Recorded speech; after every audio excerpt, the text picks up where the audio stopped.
ओम श्री गणेशाय नमः। माघ मास महात्म्य का पहला अध्याय।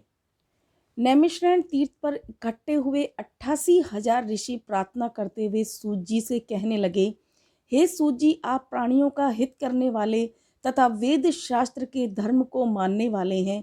अब आप भोगों और मोक्ष को प्रदान करने वाले माघ मास के महात्म्य का वर्णन करते हुए हमारे संदेह का नाश कीजिए।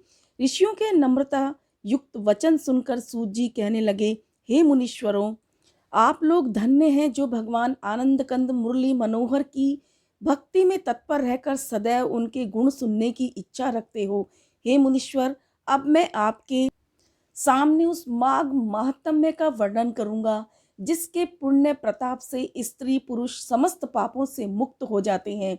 इस महात्म्य को इससे पहले भगवान शंकर ने पार्वती जी को सुनाया था। इसे ध्यान से सुने।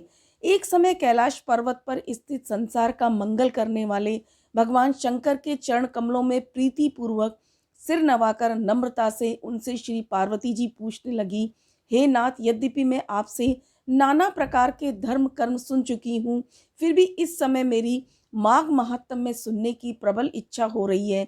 सो आप उसको प्रयागराज के महात्म्य सहित वर्णन करने की कृपा करें।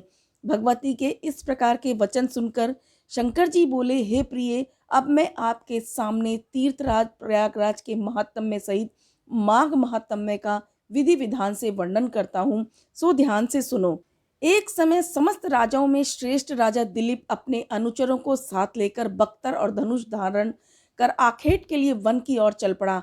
वहां जाकर राजा मृगों का शिकार करता हुआ सेना सहित वन के मध्य विचरने लगा। उस समय वन स्थली में और उद्भ्रांत होते हुए उड़ उड़ कर वृक्षों पर बैठ रहे थे। हिरणों के समी घबराए हुए इधर उधर दौड़ रहे थे। उनके बच्चे भय से प्लावित होकर चारों तरफ भाग रहे थे। गीदड़ अपने भीषण नाच से वन को व्याप्त कर रहे थे। कोटरों में छुपे हुए उल्लू अपना कर्कश शब्द कर रहे थे। कहीं कहीं अग्नि लग न जाने से उनकी आभा पाषाण शिलाओं पर पड़कर आंखों में चकाचौंध उत्पन्न कर रही थी। कहीं बाणों से आहत होकर भागते हुए मृगों के खून से पृथ्वी रंग रंजित हो रही थी। हे भवानी, इसी समय एक सुंदर मृग कोलाहल करता हुआ ज्यों ही उस वन से निकलकर लंबी लंबी चौकड़ी भरता हुआ एक और भागा, त्यों ही राजा धनुष पर बाण चढ़ाए उसके पीछे पीछे चल दिया। हे प्रिय, वह मायावी मृग कभी भूमि पर दिखाई देता तो कभी आकाश में नजर आता। इस प्रकार वह अत्यंत गंभीर और कठिन मार्गों से गमन करता हुआ कटीले वृक्षों से संकीर्ण वन में प्रविष्ट होकर लोप हो गया। राजा दिलीप टकटकी लगाकर चारों ओर उस मृग को देखते हुए किसी जलाशय का चिन्ह देख रहा था, क्योंकि उस समय प्यास के मारे राजा का गला सूख रहा था। साथी भी प्यास से थक गए थे। घोड़ों की गति भी रुक गई थी।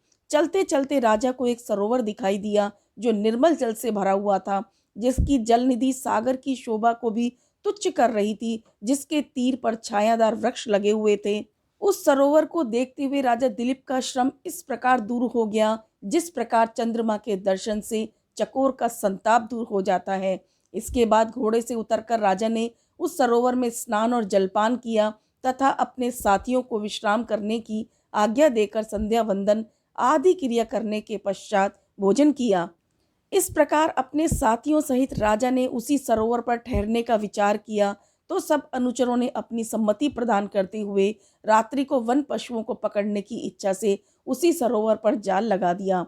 जिस समय राजा दिलीप और उसके शिकारी अनुचर रात्रि को गपशप लड़ाते हुए जाल में किसी अन्य जीव के फंसने की कामना कर रहे थे, उसी समय प्यास से पीड़ित एक जंगली शूकरों का समूह वहां आकर ज्यों ही पानी पीने को सरोवर में घुसने लगा, त्यों ही जाल की मजबूत रस्सियों में फंसकर किम कर्तव्य मूढ़ की भांति हो गया।